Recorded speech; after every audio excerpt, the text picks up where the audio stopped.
A gente é uma startup com esteroides, né? Porque a gente era auditada pelo Bradesco, pelo Banco Central, pela Deloitte, pela KPMG. E a gente tinha 2 anos de vida, né? Posso ser presa. Se esse teste aqui der errado, eu tenho que voltar para o mercado financeiro tradicional. O papel do fundador e da fundadora é um papel pesado e a gente não pode romantizar isso. É um papel de muita abdicação, né? Porque a empresa de um fundador e de uma fundadora é um filho. Na maternidade, eu assinei os últimos papéis da venda. Caramba.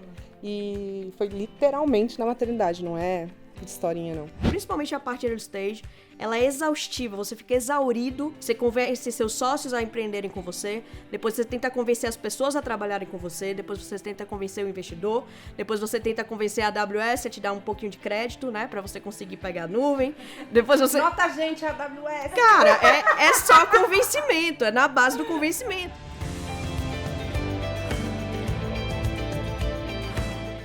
Olá a todos, sejam muito bem-vindos ao AWS Talk Show Serviços Financeiros. É um prazer receber todos vocês. O AWS Talk Show traz discussões, conversas estratégicas sobre tecnologias e negócios. Nós vamos contar sobre vários desafios das mulheres aqui. Eu sou Soraya Andrade, trabalho como executiva de contas na AWS. Temos acesso a muitas instituições financeiras, ajudando a transformação digital, impulsionar a inovação nos negócios. E hoje estamos aqui muito felizes de receber duas convidadas bacanas para a gente falar nesse episódio sobre empreendedorismo. A Ingrid Bart, que é CEO e fundadora da Pilotim, e teremos Tiziana Amorim, CEO e fundadora da Arim. Fiquem conosco no AWS Talk Show.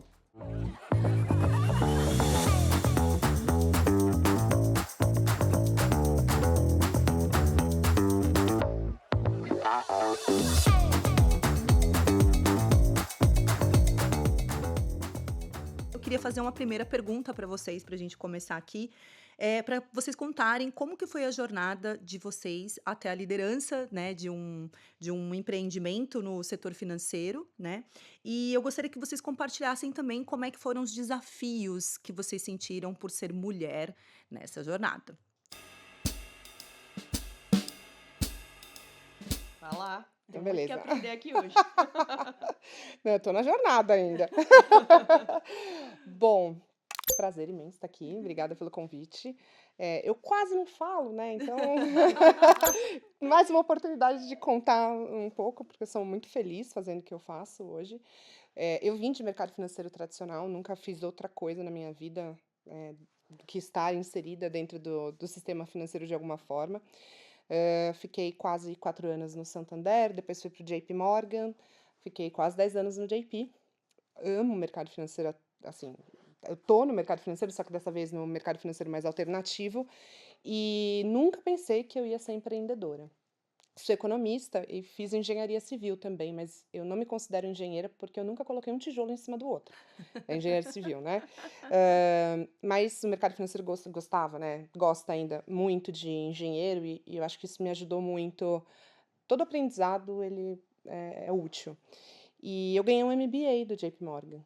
E esse MBA que me mostrou que existia um mundo, um novo mundo, que já estava há algum tempo crescendo, mas que aqui no Brasil a gente começou a falar com mais intensidade, que foi o mundo da tecnologia.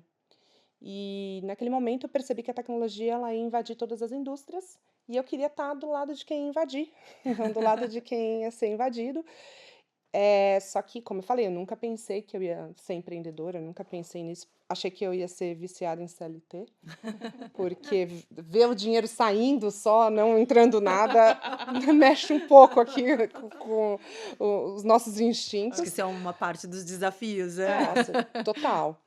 E quando eu saí do JP, eu saí muito porque eu já não me enxergava mais dentro daquele modelo, mas a princípio eu não sabia qual que ia ser, o que eu ia fazer da minha vida. Como eu falei, não pensava em empreender, aí fui fazer um mini sabático pela Ásia, e aí eu sempre brinco que eu não encontrei a paz interior, que é tudo mentira para vender pacote de viagem. Não tem paz ali na Ásia. Até hoje eu nem sei se existe a paz interior. É tipo o arco-íris, o pote de ouro no final do arco-íris. Dizem que tem, mas eu não conheço ninguém que tenha. E quando eu estava lá, foi muito importante e especial para mim, mas quando eu estava lá, uma fintech me encontrou, que estava no comecinho, que foi o Banco Neon. Eles estavam bem no comecinho do projeto, isso foi começo de 2017, e eu fui com o mandato de criar a conta digital PJ. Eu nem sabia o que era fintech direito, porque eu estava aprendendo ainda esse novo momento, né? E para mim todas as contas já eram digitais, né? Porque você não tinha mais aquela coisa ah, meio manual das contas, né? Já estava bem. O mercado financeiro sempre foi bastante Foi os primeiros a digitalizado. usar computador e tudo mais. Exatamente. Então, para mim, eu falei assim, qual que é a diferença no modelo de negócio? Porque o mercado financeiro ele já é bastante tecnológico. Mas eu topei o desafio e fui. E quando eu cheguei, foi interessante porque foi um choque cultural, mas um choque cultural para o bem. Porque era assim, eu fazia o que eu sempre gostei de fazer, que é produto financeiro, estar dentro do mercado financeiro de uma maneira ou de outra, só que com o clima de uma agência de publicidade, não de um bancão, né? E, e foi muito legal, só que eu morria de medo de cometer crimes contra o sistema financeiro, porque eu não sabia como aquele modelo de negócio parava de pé. Como é que eles vendem produto financeiro e não tem licença e tal. E aí entra uma pessoa que hoje é nosso investidor anjo no Pilotim, que é o Bruno Baldutini. Eu infernizava a vida do Bruno. Eu falava, Bruno, como é que isso daqui parar de pé, Bruno? Eu posso ser presa. Se esse teste aqui der errado, eu tenho que voltar para o mercado financeiro tradicional. E ele sugeriu, na época, isso em 2017, que eu me envolvesse com associações representativas. E aí eu gostei tanto dessa brincadeira que em 2018 eu virei diretora da BFintex. Tudo 100% voluntário sempre nesse sentido, tá? Virei diretora da BFintex. E quando eu virei diretora, eu era diretora responsável pelo relacionamento com o Banco Central. E aí, por causa disso, o Banco Central me convidou para ser uma das conselheiras do Open Finance, representando as fintechs, cargo que eu fiquei por 4 anos. Então, eu brinco que eu sou a mãe do Open Finance. Total. Pai tinha vários, mas Agora mãe sou eu. Muito bom. E voluntário também. E aí, a minha paixão pelo Open Finance começou muito nesse sentido. No mesmo ano que eu virei diretora, que foi em 2018, eu fundei o Linker, que era um banco digital exclusivamente para PJ. A gente vendeu o Linker em 2021. E assim, fundei o Linker, parece uma coisa super linear, né? Que já estava planejado. Não, eu me conectei com meu sócio, meu futuro sócio, através de amigos em comum. É, e, e ele vinha dos Estados Unidos, ele morou uns 10 anos lá, com essa cabeça de empreender em fintech aqui no Brasil para serviços financeiros digitais para PJ. E a gente foi apresentado por esse amigo com, assim, Ingrid, você pode ajudar esse meu amigo que tá voltando dos Estados Unidos e tal? E aí eu brinco que eu fui super empolgada a falar para ele, não, empreende sim, vai lá, meu querido! Vai lá, coragem! Que depois, sei lá, de uns 2 meses ele me chamou para um café, para um novo café, e falou, pô, obrigada, eu passei vários contatos para ele fez essa lição de casa e tal. Ele falou, eu vou empreender. Vamos? Aí eu peguei e falei, vamos. Antes Foi- era um pula, tá quentinho, né? Agora Pula agora você! pula. Então eu topei, foi incrível, assim, porque eu não consegui pensar um segundo. Eu falei, de cara, topo. E começamos em 2018, passamos uma pandemia. Não recomendo empreender na pandemia, pessoal, não façam isso em casa. Em 2021, a gente estava com uma rodada aberta e por incrível que pareça, assim, a gente começou a receber um monte de proposta de compra. Banco grande, banco médio, empresa. E a última proposta que apareceu e que veio melhorando todas as outras foi da Omie, que é um software de gestão para pequena e média empresa. E fomos vendidos, então, dia 1º de novembro de 2021, a minha filha nasceu, a Maia. E dia 1º de novembro de 2021, na maternidade, eu assinei os últimos papéis da venda. Caramba. E foi literalmente na maternidade, não é de historinha, não. E aí eu fiquei 2 anos, mais ou menos 2 anos e meio no earnout, que terminou em maio do ano passado. E aí eu fiquei um mês em depressão pós-exit. Tô sentindo. Tá chegando! Eu sei que ela falou da mentoria. É um momento difícil. É um muito momento difícil, difícil. porque você se desconecta completamente do seu filho mais velho, né? No meu caso. É difícil pra caramba. E em julho eu falei, não, vou empreender de novo. Porque eu quero ter algumas experiências que eu não tive em Linker, que é o late stage, né? Então, apesar de ter sido muito intenso, foi muito rápido. Então, a gente fundou final de 2018, vendeu final de 2021. Foram 3 anos. Então, eu quero ter a experiência de levar um projeto para as fases mais maduras, né? Já no late stage. E aí, em julho, eu comecei a me conectar com algumas pessoas que eu achava que poderiam ser os meus co-founders e tal. E deu tudo certo. Eu chamava as pessoas para conversar, falava, vou empreender, quer vir comigo? As pessoas falavam sim. Eu entendi que aquilo era um sinal.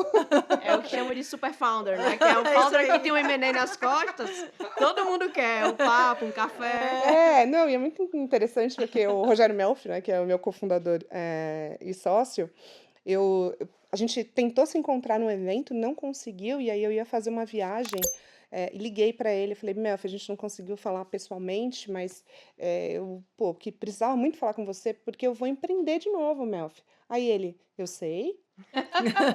Aí eu, e é com Open Finance, Melfi. Aí ele, eu sei. E eu queria que você fosse meu co-founder. Aí ele, eu sei. Bora lá. E aí depois veio a CTO, a COO. A CTO conheço há muitos anos, estava na Stone. Antes disso foi Bradesco. E a nossa COO, a Gabriela, ela foi sócia do escritório que atendeu, escritório jurídico que atendeu o Linker nos últimos 6 anos. Então, eu brinco, ela é nossa CEO, riscos, compliance, regulatório, jurídico, aí eu brinco que ela pode ser presa. Não, e o mais interessante é que você trouxe mulheres, né, São. para essa liderança. Então, assim, você já nasceu diversa, já nasceu olhando todo esse futuro também. Que é aquela coisa que eu acho que todo mundo fala que quando você tem diversidade na liderança, naturalmente você tem mais diversidade no time. Eu não fiz Totalmente. nenhum programa de diversidade ainda. E aí a gente diz que oficialmente começamos o pilotinho em outubro. E aí depois eu comento um pouco sobre o pilotinho. Muito bom, obrigada, Ingrid. Tice, conta um pouco Baita pra história. gente. Vamos lá. A minha é completamente diferente. Eu não vim do mercado financeiro, né? E eu acho que nasci empreendedora. Então, quando eu tinha ali 5, 6 anos de idade, eu botei uma banquinha na frente da minha casa de figurinha repetida do álbum de figurinhas. E eu vendia cada figurinha repetida a 10 centavos, né? Então, ali, claramente, já tinha uma empreendedora dentro de mim, né? Inquieta e vendo as figurinhas repetidas e vendo uma oportunidade ali de ter alguma coisa, né? E aprendi também que você ficar parado esperando o cliente aparecer não é uma boa. O interessante é você rodar com seus produtos, né? Eu ficava lá horas e horas, não passava ninguém, e eu lá esperando alguém passar. Com a figurinha. Com as figurinhas todas coladas e não tinha cliente nenhum. Aí já nascia o pipeline, né? O pipeline. Não tinha nenhum SDR para poder trazer alguém mais quente. Não veio no mercado financeiro, né? Eu comecei a empreender com dança. Então, escolhi qual a coisa que dá mais dinheiro, né? Dança, com certeza. Vou aqui nisso. Comecei a empreender com dança, fiz espetáculo. Captei 420 mil reais nesse espetáculo. Uau. Então, isso já trouxe uma responsabilidade. Na época, eu tinha 21 para 22 anos. Uma responsabilidade muito grande e aprendi na prática que precisava de contrato, precisava de uma série de pontos, mas eu venho do movimento Empresa Júnior, né? Grande faculdade, na minha visão.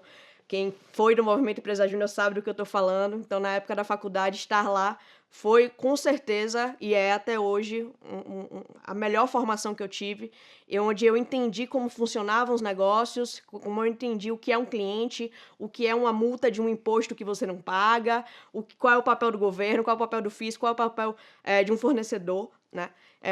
E de dança, ali, eu fui migrando um pouco ali para a área mais de inteligência de mercado, uma parte mais mercadológica, e eu fui cofundadora do ZigPay, né? Um sistema de gestão de bares e baladas. Então, veio ali depois, foi meu primeiro exit, né? Eu tive o ZigPay ali como primeiro exit e pensei, não quero mais empreender, quero ser CLT, quero ter férias 13º, não aguento mais empreender. Estava empreendendo desde 2011 para 2012 e ali já era mais ou menos 2018. E ainda continuava nessa de virar à noite, né? O ZigPay era bares e baladas, ou seja, virava à noite, né? E aí eu decidi fazer parte do Jus Brasil. Eu ganhei o Startup Weekend, que um dos avaliadores, ele era, né, do Jus Brasil, e aí ele me convidou para fazer parte. Falei, caramba, férias e 13º, eu quero muito, né? Então, aos 28 anos que eu fui ter minha primeira oportunidade, foi uma escola maravilhosa. O Jus Brasil tem uma cultura incrível, né? É uma startup baiana que ganhou o mundo, né? Eu não sei se já perceberam pelo meu sotaque, mas eu sou soteropolitana. E os mesmos fundadores, eu estava lá, né? E os mesmos fundadores do ZigPay me ligaram no meio da pandemia, junho de 2020, auge da pandemia, né? Se a gente quer colocar dinheiro numa ideia aqui, numa dor e etc., que era a dor do core bancário, né? As fintechs, elas sofriam muito porque as empresas de core bancário eram empresas muito tradicionais, muito grandes, muito antigas, e as fintechs precisam de core bancários ali, no fim das contas, para fazer suas movimentações, suas contas, etc. E aí existia essa dor, e eram os mesmos investidores do ZigPay ao qual eu tinha tido êxito, né? Eu falei, de jeito nenhum, minhas férias e meus 13º, eu não vou sair daqui de jeito nenhum. No auge da pandemia, mas aí um bichinho chamado Pix me picou, né? Eles me apresentaram o Pix, me apresentaram... achei que eles tinham mandado um Pix. Não. Seria melhor. Isso aí me pica também. Seria mais fácil, mas não. Eles me mostraram o projeto do Pix, e lá, ser do Nordeste, você entende o que é estar à margem do sistema financeiro, né? Então, as pessoas realmente não têm conta bancária, as pessoas realmente não fazem as coisas de uma forma diferente, a depender de onde você vá, né? E eu olhei o Pix e falei, cara, um vendedor de coco, ele pode receber via Pix e ele pode ir na lotérica com a identidade dele sacar. Então, ele não precisa da máquina de cartão no CPF do sobrinho, que geralmente é a forma que eles fazem. Eu fiz um discovery na época, um tempo depois, e descobri que era mais ou menos assim que eles faziam. E assim vem a Arin, né? A Arin nasce em Salvador, né? Uma startup, uma TechFin, focada em core bank para empresas nativas digitais, um core bank 24/7, que já nasce para o Pix, que já nasce para o Open Finance. Então, são histórias bem diferentes, né? Eu tô do lado de uma pessoa que passou anos no JP Morgan, né? A gente tá indo para Nova York, junto com a AWS, numa expedição maravilhosa que a gente está preparando em conjunto, né? Tô super ansiosa e lá eu vou conhecer o JP Morgan, né? Então você vê que aqui a gente tá lado a lado, histórias completamente distintas, mas de mulheres empreendedoras, né? Que se encontram no sofá com a outra mulher. Eu acho que Perfeito, muito legal esse encontro.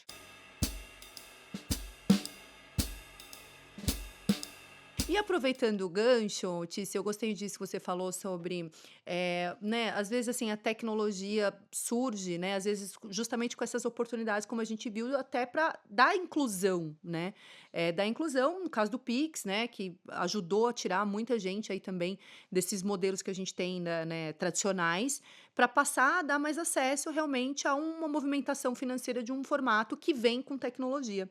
E aí eu queria ouvir de vocês, vou começar pela Tice, como que você vê a tecnologia, o papel da tecnologia nesse processo de empreender e de trazer essa inclusão, né, tanto no aspecto do mercado financeiro, mas principalmente para as pessoas que são mais vulneráveis ou, né, para as pessoas de baixa renda. Como é que vocês veem esse aspecto? O que a tecnologia para vocês trouxeram de empoderamento, ou que vocês imaginam que estão trazendo de empoderamento para empreender? Eu acho que tem um momento em que o computador passa a fazer parte da vida das pessoas, que é ali no começo da década de 90, né? E surge o boleto, que é uma coisa mais eletrônica, não era ainda digital. Então, passam-se 10 anos e as pessoas passam a ter internet no computador de casa. Quem tinha dinheiro, quem não tinha, ainda continuava à margem. Depois vem os aparelhos celulares. E aí você começa a ter um pouco mais de distribuição, ainda com desigualdade, né? Depois, os aparelhos celulares vão ficando mais baratos e, ao mesmo tempo, vai se ampliando a infraestrutura de internet no país. Eu acho que esse momento teve uma conjuntura porque casou muito com redes sociais. Redes sociais, acesso, né? Acesso através do lúdico, acesso através do fato de você poder mostrar sua cara. É o que a gente chama de prosumers, né? Os consumidores que produzem também conteúdo ali e tudo mais. Então, o Brasil ainda é muito desigual. Tem muita gente que não tem aparelho celular ou que só tem WhatsApp porque ele é de graça, né? A gente sabe disso. Mas quando essas coisas acontecem, né, e vão para a nuvem, né, então aí um papel muito, muito significativo nessa mudança no Brasil que a AWS tem, né? Eu acho que eu admiro muito uma empresa que consegue pegar uma tendência, uma macro tendência, né? E consegue levar isso adiante. E a gente tem redes sociais, a gente tem internet no aparelho, a gente tem os softwares em qualquer lugar, porque a gente tem a nuvem, né? Então, isso casa muito. Eu acho que houve um casamento muito grande ali no começo dos anos 2000 até 2010, que possibilitou que de 2010 a 2020 tivesse um boom de iniciativas, né? Então, acho que nada veio à toa. Ah, foi alguém, foi fulano, tal empresa que conseguiu fazer isso. Você vê que existe toda uma conjuntura até chegar, e hoje, com certeza, né? As redes sociais, elas têm um papel educador muito grande, né? Porque é uma fonte de informação, então daí a preocupação que todo mundo tem, né? E hoje em dia ela permeia modelos de negócio, né? O próprio TikTok agora tá vindo aí com a parte de marketplace dele, em que o creator vai estar fazendo a propaganda, você clica e você compra. Ah, mas o Instagram tem isso há muito tempo e não emplacou. Mas há muito tempo não tínhamos a economia digital de Pix e etc., como a gente tem agora. Então, eu acho que tem tanta coisa para falar sobre o tema tecnologia e o fato das pessoas poderem estar nos lugares que elas antes não estavam, elas podem ver esses lugares, elas podem acessar essas pessoas, né? A gente começa a falar de aldeia global, então eu acho que tem muitas camadas quando você fala de inclusão, tecnologia, né? Redes sociais, nuvem, tudo isso vem num pacote só. Perfeito. E para você, Ingrid, o que você acha da tecnologia como um instrumento no empreendedorismo? A tecnologia, ela consegue fazer com que os produtos e serviços, no nosso caso financeiro, mas que, né, de vários setores, seja escalável. E aí isso traz um melhor acesso a essas soluções. Porque você consegue repetir o mesmo modelo muitas vezes e isso vai barateando muitas vezes também todo esse fluxo, essa jornada. Acho que esse é o primeiro ponto. O segundo ponto que eu vejo, assim, uma mudança mesmo no pensamento econômico. Economista, gente. Não tem como evitar. Filosofando aqui, economicamente falando. O modelo, por exemplo, da Revolução Industrial, né? As empresas construíam um produto, criavam estratégias de marketing para convencer as pessoas a comprar aqueles produtos, muitas vezes sem necessidade. Essa foi a construção do nosso capitalismo moderno, vamos dizer assim. A tecnologia, ela inverteu essa lógica. Então, ela traz o cliente para o centro dessa relação. Por isso, por exemplo, quando você está construindo uma startup, você faz o processo de validação. Com quem você faz isso? Com todo mundo que você consegue, né? Você faz ali as suas pesquisas, o discovery, você conversa com o cliente, você coloca o cliente no centro para ouvir o que ele quer, antes de sair desenvolvendo produtos e serviços da sua cabeça.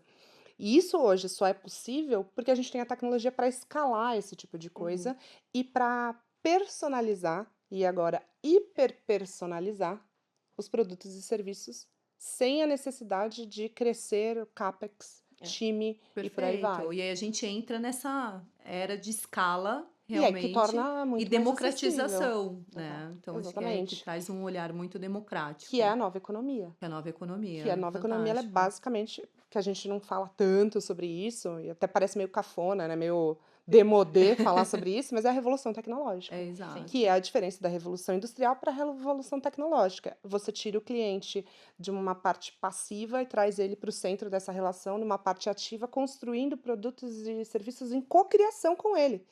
E isso foi a tecnologia que trouxe, e, na minha opinião, é isso que traz o acesso. Perfeito, fantástico. E quando a gente olha desafios, né? Acho que assim, tudo tem duas mãos, né? A gente tem que sempre pensar nisso. Tudo tem sempre duas vias, né? Tem as coisas boas, as coisas desafiadoras. Então a gente sabe que a tecnologia trouxe para a gente uma escala muito grande, democratizou muitas coisas, né? Inclusive quando a gente olha agora o papel da própria IA generativa, né? A gente está vendo um outro momento, né? A gente saiu do momento onde a internet, por exemplo, estava dentro das grandes empresas, foi para casa das pessoas. Agora o AIML, como eu estava falando com a Tice antes, saiu também das grandes empresas, está indo para a casa das pessoas, né? Então, tudo isso é muito bacana. Mas em termos de desafios, assim, o que vocês veem dessa jornada de vocês com essa experiência de empreendedorismo, que foram realmente, assim, difíceis de conseguir contornar quando a gente fala sobre tecnologia, negócio, né? O que foi os grandes desafios e aprendizados que vocês tiveram nesse processo da construção da jornada das empresas de vocês? Nossa, por onde eu começo? Quem conta, né? Ai, ai, São ai, muitas. vamos lá. Para tentar não tornar, né, o muro das lamentações, não, brincadeira. Eu acho que empreender por si só é muito difícil. E, poxa, por mais desafiador, né, por mais desafios que a gente tenha passado, eu me considero uma pessoa muito privilegiada, porque, cara, eu tô empreendendo assim, numa camada muito sofisticada. Mas quando você olha, né, a população brasileira, pô, você tem ali os empreendedores por necessidade. Eu empreendi por oportunidade, que aí já difere bastante. Então eu tento não cair nesse senso comum de ficar, putz, é difícil. Mas podia ser pior. Sim, com certeza.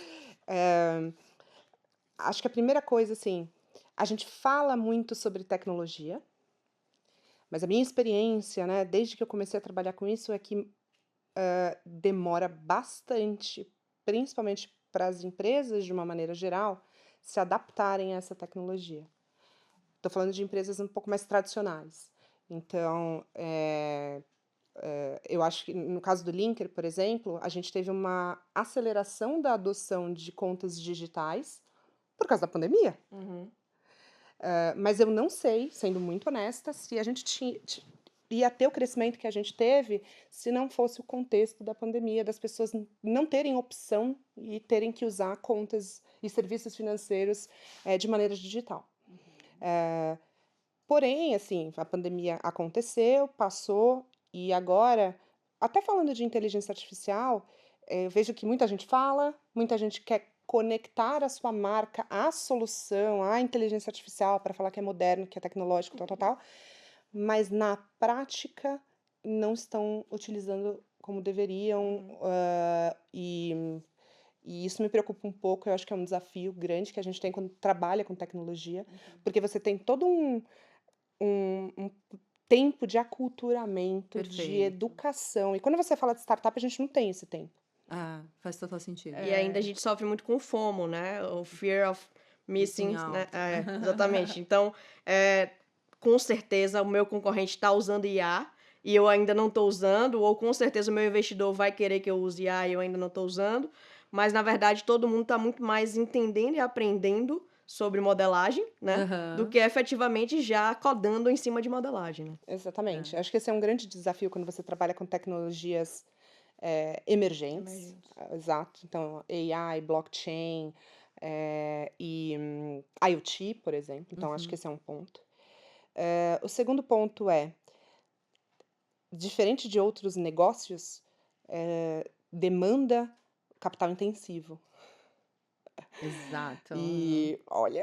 Recursos são finitos, uma boa economista sabe disso. Olha! E, poxa, tem todo o desafio de... Você tem os recursos finitos, de como é que você vai gastar esses recursos finitos e as coisas acontecendo. Então, acho que essa questão do capital em si, não só o acesso ao capital, né? Mas, assim, cara, provar que esse modelo de negócio faz sentido, que é escalável logo no começo, para você conseguir ter acesso a esse capital e fazer com que esse capital dure o tempo que você está planejando, porque pode vir uma pandemia e estragar tudo, sabe assim? Verdade. Então, acho que esse é um ponto importante, essa relação com o capital intensivo que é necessário quando você tem uma startup, uma empresa de tecnologia. Gente, time, assim, extremamente desafiador. E eu não acho que é porque falta gente, tá? Pô, a minha prima brasileira, nascida e criada aqui em São Paulo, foi para Portugal, porque se tá difícil pra gente, na Europa tá muito mais difícil, porque os jovens, por exemplo, que trabalham e estudam tecnologia, saem de lá para ir para outros mercados, e assim, a gente já não tem também uma oferta gigantesca desses profissionais, e a gente compete com literalmente o mundo inteiro. Exato. E E o ponto é, né, quando você está fazendo uma startup, você não tem os recursos para pagar, não tem 13º, são seus benefícios. É aquele, eu brinco que é assim, você paga o salário e dá um abraço no final do mês, fala obrigada, que é um benefício, é o que a gente consegue dar naquele momento. Tem que ser pessoas apaixonadas por desafio. Aquelas faz pessoas que realmente são sentido. viciadas em desafio, elas vão topar. Do contrário, elas não topam, né? E propósito. É. Só que assim, propósito não paga boletos, Não. né? Então, pô, tiveram agora, no Pilotim, eu tive 3 pessoas que saíram do time e que a gente felizmente conseguiu contratar novas pessoas, mas que receberam propostas infinitamente melhores do que a gente poderia oferecer, principalmente nesse estágio. Então, é uma rotatividade muito grande, não são pessoas baratas, são profissionais muito bem pagos e estão cada vez mais bem pagos, disputados à tapa por várias empresas que têm condições muito melhores que a sua. Então, toda essa administração é bem desafiador, porque você tem ali um roadmap de produtos, isso impacta o roadmap de produtos, principalmente pensando numa empresa que ainda é pequenininha. Então, uma pessoa num time gigante não faz tanta diferença. Uma pessoa num time de 10 pessoas, Faz toda a diferença. muita diferença. Isso atrasa o projeto e por aí vai. Então, do meu ponto de vista, são esses desafios. Para você também, Total. Tis? Eu acho que resume bem a palavra adoção, ela resume bem o desafio, porque tanto é a adoção do investidor, quanto é a adoção do produto, né? Você está correndo atrás o tempo inteiro de adoção. Você quer que alguém queira você, né?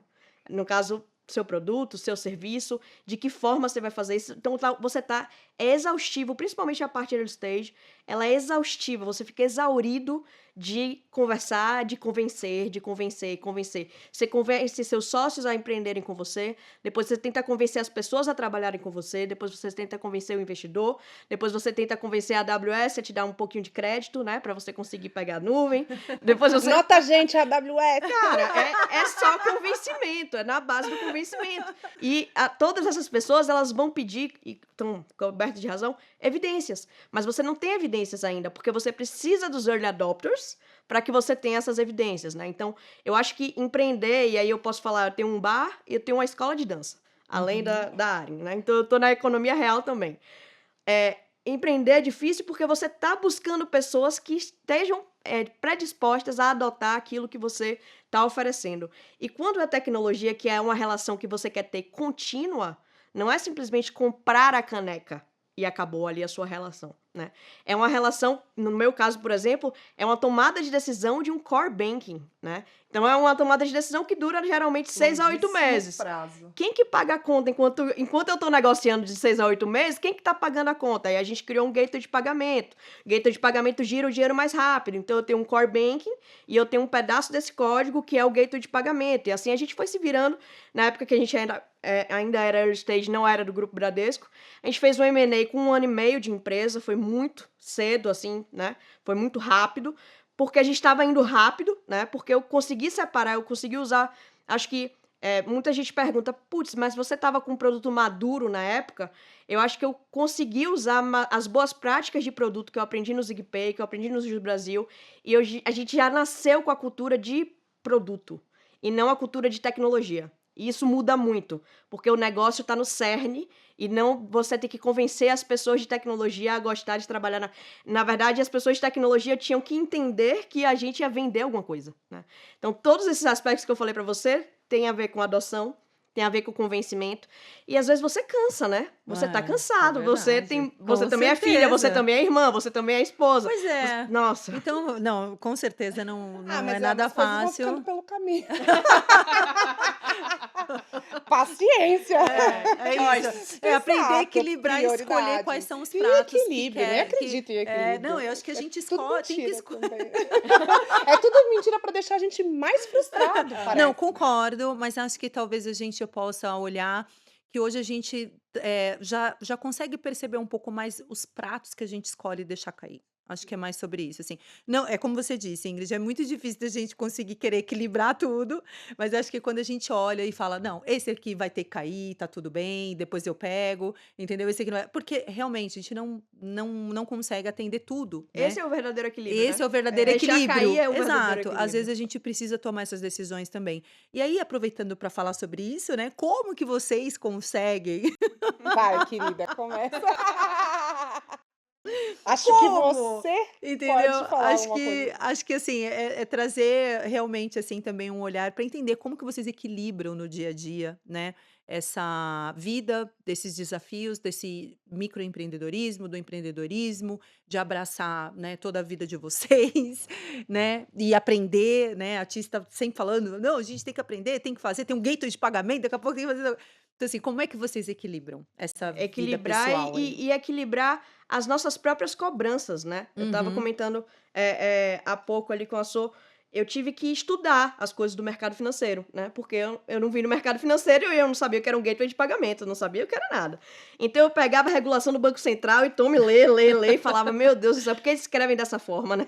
Não tinha outra forma. É uma dúvida que nunca. Não tinha outra forma para escrever. E aí conversa com um, conversa com outro, escuta, né? Eu tendia a escutar muito as pessoas explicando como o produto funcionava, como que um crédito pessoa física sem garantia funciona, né? Então, é muito pesado. Eu Uhum. acho que o papel do fundador e da fundadora é um papel pesado e a gente não pode romantizar isso. É um papel de muita abdicação, né? Porque a empresa de um fundador e de uma fundadora é um filho. E quando você diz que você está na maternidade, o mundo ele tem uma compreensão com você muito grande. E quando você diz que está fundando a empresa, não existe essa compreensão. Não existe, mas você vai perder noite.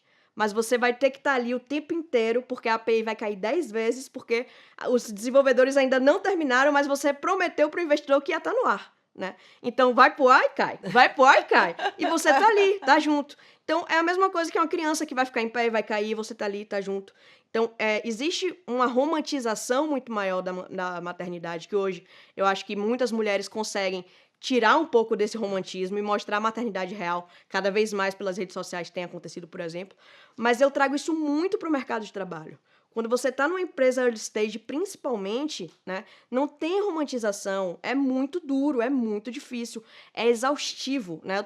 Eu boto essa ênfase para que não para que as mulheres não queiram, né, mas para que elas saibam que elas dão conta. Uhum. Elas dão conta. Por que eu dou conta de uma maternidade e eu não dou conta de uma empresa? Dou conta, né? Posso dar conta Mentira. dos dois, inclusive. Tem gente que tem 3, 4 filhos e uma empresa, né? Não sei como, mas elas têm, né? Isso existe. Então, eu acho que é bom a gente se lembrar que não precisa romantizar para a gente dar conta. Mas é importante a gente falar a verdade, dizer que a gente abdica de coisas, né? Eu acho que a abdicação ela faz parte da jornada e escolher os pratos que vão cair. E nunca deixar nenhum prato seu. Aí que esse prato que não pode cair, né? Fantástico. Porque não existe CNPJ sem CPF. Perfeito. E às vezes a gente esquece disso. Todas nós esquecemos, eu já esqueci, né? Tenho certeza que aqui vocês estão lembrando de algum momento que vocês esqueceram, mas a gente se lembra disso, a gente lembra uma a outra disso. Você quer seu CNPJ? Cuide seu CPF. Isso mesmo. E você, Ingrid, que não acredita em equilíbrio? O que tem a nos dizer sobre isso? Cara, assim, eu acho que tem um ponto sobre mim que diz muito sobre a minha vida como um todo, que eu sou neurodivergente, eu sou hiperativa. Uhum. Aham, surpresa! Ninguém nunca percebeu. E, assim, desde sempre, desde que eu sou muito criancinha, eu tive o diagnóstico tardio, porque naquela época a gente não falava sobre isso, mas já com meus 18, 19 anos foi que eu descobri que eu era hiperativa. Eu tenho TDAH, mas eu não tenho o espectro que eles falam do déficit de atenção. No meu caso é só hiperatividade. E, cara, foi um choque quando eu recebi o diagnóstico, mas as coisas começaram a fazer sentido. E como quando você recebe esse diagnóstico, você vai tentar entender como é que você funciona, seu cérebro funciona. E o que eu venho aprendendo ao longo dos anos é que eu preciso de muitos estímulos para ficar calma. Olha só. É o inverso. Uhum. É exatamente isso. Então, assim, eu sou melhor quando eu faço muitas coisas ao mesmo tempo. Exatamente. E coisas diferentes. E isso é uma coisa em comum. Eu tenho exatamente o mesmo diagnóstico que ela. Transtorno de hiperatividade sem déficit de atenção. Então, ela tá falando, tô aqui me identificando. E tem muitos fundadores mesmo, de empresas gigantes, que também... Isso é uma coisa que a gente começa a ver que é em comum, né? Porque precisa de muita coisa. Eu não consigo dormir no silêncio. Eu tenho muita dificuldade de dormir no silêncio, porque eu preciso de um estímulo, né? Pra dormir. Então, eu acho que faz muito sentido. Eu tô me identificando bastante aqui com ela. Eu tenho dificuldade de dormir. Não importa com o quê, né? E aí, assim, você vai aprendendo a lidar com o jeito que você é. Isso é autoconhecimento, e muito foi por causa desse diagnóstico. E aí eu falo isso porque todo mundo me pergunta, né, como você consegue? Na verdade, assim, eu preciso disso para sobreviver. Não repitam isso em casa. Tentem entender como vocês funcionam para entender o que vai, de uma maneira ou de outra, te fazer feliz. Então, isso posto, eu preciso fazer muitas coisas ao mesmo tempo. Então, é só assim que eu consigo manter a minha sanidade E mental. esse equilíbrio. E esse equilíbrio. Então, pô, sou mãe, tenho amigos. Apesar de ser empreendedora, tenho amigos. Tem gente que ainda gosta de mim. Eles entendem quando eu furo milhões de vezes. Exato. Ou quando eu tô muito cansada que não consigo ir. Já foi pior. Há de convir. E eu faço questão de ter esses momentos de lazer, que são coisas simples, assim, tipo, num bar, num boteco, eu adoro cerveja, ficar com os meus amigos. Eu fiquei feliz. Eu quero receber o convite para ir pro seu bar, inclusive. Em Salvador, hein? Olha aí, ó. Melhor Já descolou a mentoria. Exato. Gosto muito de viajar. Mesmo viajar a trabalho, muitas vezes é exaustivo, mas isso é bom pra mim, porque me tira dessa rotina, né, do dia a dia. Mesmo eu trabalhando, você tá trabalhando com outros estímulos, então isso me ajuda. Fantástico. E assim, eu tava vendo um meme essa semana, que é uma humorista, ela é incrível, e ela tava falando, legal, segunda-feira, Eu adoro ela. E Jacira. aí, exatamente, ela mesma. Adoro. Ela tava falando, então, você tem que trabalhar, você tem que estudar, você tem que cuidar da sua saúde, você tem que cuidar da sua saúde mental, e você também tem que encontrar momentos de lazer. Um hobby. Exato. Aí ela, toma aí essa demanda, mais essa demanda para você. Então, eu tento não fazer isso comigo, porque eu já sou muito cruel comigo, sou extremamente... Exigente. Muito exigente comigo. E se eu trago isso como demanda, eu vou surtar. Tá certo. Então, eu tento fazer algumas coisas que eu gosto, mas são pequenas coisas, não é tipo um hobby. Sim. São coisas que eu gosto no dia a dia. Por exemplo, eu adoro jogar RPG. Olha, fantástico. Eu adoro podcast de true crime, me deixa calma, ver as pessoas matando outras. Isso é uma Adoro, coisa bem adoro. Eu tenho os meus Sombria. preferidos. É sombria. Então, pouco café mórbida. com crime. Crime, café e chocolate. Eu não sei. Café também. Vamos ter que repensar se isso pode ao ar, já que os investidores, como eles vão olhar essa informação, não é Você mesmo? tem que pensar que todos os meus desejos íntimos e conscientes estão sendo projetados no outro. Maravilhoso. Você não vai fazer nada, né? Meninas, e aproveitando o gancho para a gente falar um pouco, né? Vocês têm uma coisa muito em comum, porque construíram empresas que foram adquiridas, vocês passaram por um processo de M&A, né? E eu acho que sempre fica uma curiosidade, talvez, né? Acho que é uma coisa bacana para a gente dividir com a audiência, é intencional, né? Quando vocês desenharam esse projeto e, né, estão passando algo, no caso da Ingrid, que já saiu, mas a Tícia ainda está nesse processo, né? Vocês já pensaram isso desde o começo? Vocês planejaram realmente um processo de M&A, um processo de venda, né, da empresa de vocês? Como foi isso? Olha, a gente nasceu na pandemia, né? Então, a gente nasceu numa época que a gente brinca que estava acontecendo a bolha das fintechs, né? As fintechs estavam conseguindo captar milhões e milhões e milhões e milhões. Só que eu vim da economia real, né? Eu abri uma escola de dança, lembra que eu falei ali lá atrás? Então, para mim, era muito difícil compreender como os VCs ganhavam dinheiro, como os fundos de investimento ganhavam dinheiro. E aí, conversando com um cara, ele me explicou que de X investimentos que fazia, Y iam dar errados e alguns iam dar certo. Ou seja, eles estavam financiando ali várias ideias que não iam dar certo. E aí, isso me pegou muito. Eu falei, cara, eu não quero isso. Eu não quero ser investida para dar errado. Eu tinha uma teoria, né? Ainda bem que eu gravei. É engraçado que o pessoal fala que eu fiz uma premonição, porque eu falei, essa bolha vai estourar, essa bolha de captação de recurso infinito, de captar dinheiro infinito para fintech, vai estourar, tal qual a gente teve a bolha imobiliária em 2008, né, acontecendo nos Estados Unidos. Que é um momento que é dinheiro sobre dinheiro, sobre dinheiro, sobre especulação, que não tem produto, que só tem PPT, né?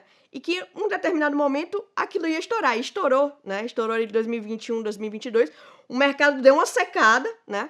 E foi em 2021 para 2022 que eu tomei a decisão do M&A, né? Então, estava na mesa dois grandes bancos, mais uma empresa de beleza, que estavam com propostas para adquirir a Aare, né? Um desses bancos era o Bradesco, e por fit cultural, principalmente, a gente optou pelo Bradesco. Todos os meus investidores na época ficaram bem chateados, porque eles queriam que a gente captasse recursos, que a gente ampliasse valuation. A valuation de um M&A, para quem não sabe, é uma valuation extremamente realista. Não é aquelas valuations que se 10%, então Y. Não, isso não acontece, né? Então, os meus investidores, por exemplo, eles ficaram, em um primeiro momento, sem entender por que eu estava indo pelo lado do M&A, né? Só que tem uma coisa sobre a Aare, que eu não falei muito, a gente tem como propósito central democratizar a tecnologia financeira com simplicidades visionárias. Então, a gente não estava... A Aare não existe para ser um castelo. A Aare existe para construir pontes entre castelos que já existem. E o Bradesco já existe. E o mercado financeiro já existe. E o que falta são muito mais pontes tecnológicas do que novos castelos, né? Não é para ser um neobank, né? Um banco novo, assim. Não. Então, muito por isso, eu fui pelo caminho do M&A. Nasceu para vender? Não nasceu para vender, mas vendeu tão rápido, com 1 ano e meio, que eu brinco que realmente estava nos planos da gente, a gente fazer parte de um conglomerado maior, para a gente ter muito mais apoio, lastro, cibersegurança. Tem muita coisa que você termina adquirindo, então a gente brinca que a gente é uma startup com esteroides, né? Porque a gente era auditada pelo Bradesco, pelo Banco Central, pela Deloitte, pela KPMG, e a gente tinha 2 anos de vida, né? Então, foi um processo bem, bem difícil. Mas diferente, né? Eu acho que diferente, inclusive, da Línica, né? Pois é. Não, eu não fundei o Linker. Nem eu, nem os meus sócios, a gente fundou o Linker para vender. Mas o que aconteceu? Quando a gente montou o Linker, a gente não tinha banco digital PJ no Brasil. E não tinha as iniciativas de conta digital para PJ nas instituições, nos incumbentes, vamos dizer assim. Passamos a pandemia acelerou esse processo de utilização de serviços financeiros digitais de uma maneira geral. E aí, em 2021, o cenário era completamente diferente de 2018. A gente, na verdade, naquele momento, a gente estava com uma rodada aberta, falando com vários investidores, e aí começou a pipocar um monte de proposta de compra. E qual que foi o nosso pensamento, né? Bom, primeiro que dificilmente isso ia acontecer de novo. Dificilmente a gente ia receber um monte de proposta de compra como a gente recebeu naquele momento. O cenário tinha mudado muito do ecossistema, vamos dizer assim. A gente já tinha os nossos concorrentes diretos, que eram outros bancos digitais PJ. A gente tinha as iniciativas dos incumbentes de conta digital PJ. E esses nossos concorrentes, por exemplo, super capitalizados. E a gente olhou e falou, cara, vai ser cada vez mais difícil esse processo de captação, de crescimento, de brigar pelo cliente. E naquele momento, então a gente olhou, acho que agora é a hora, isso aqui é um sinal de que é a hora da gente vender. E parece que a gente é um monte de gênio, mas na verdade foi um pouco de sorte, porque a gente vendeu em novembro de 2021, né? E em 2022 o mercado virou. Foi. Verdade. Virou de um jeito que, poxa... Muitos quebraram. Muitos quebraram, muitas startups quebraram, então... que bom que a gente vendeu, mas não estava... Não foi planejado. Não foi planejado. Na verdade, de certa forma, então, nenhuma das duas, assim, foi uma coisa Não. muito planejada, né?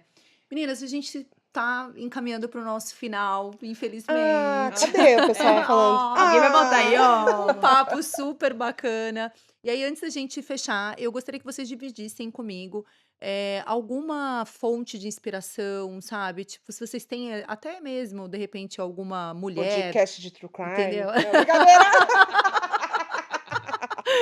Podcast True Crime.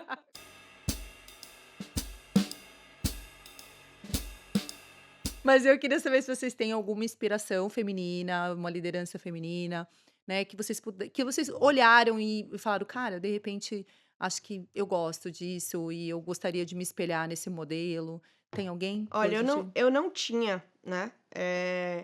E isso é um ponto interessante. Mas quando eu vi a Cristina Junqueira tocando o sino grávida, aquilo me pegou de uma forma assim. Falou-se muito com uma imagem, né? Não conheço ela pessoalmente, não sei se é uma pessoa boa, não é. Não vou entrar nesse mérito, né? Não fui mentorada por ela, nem nada do tipo.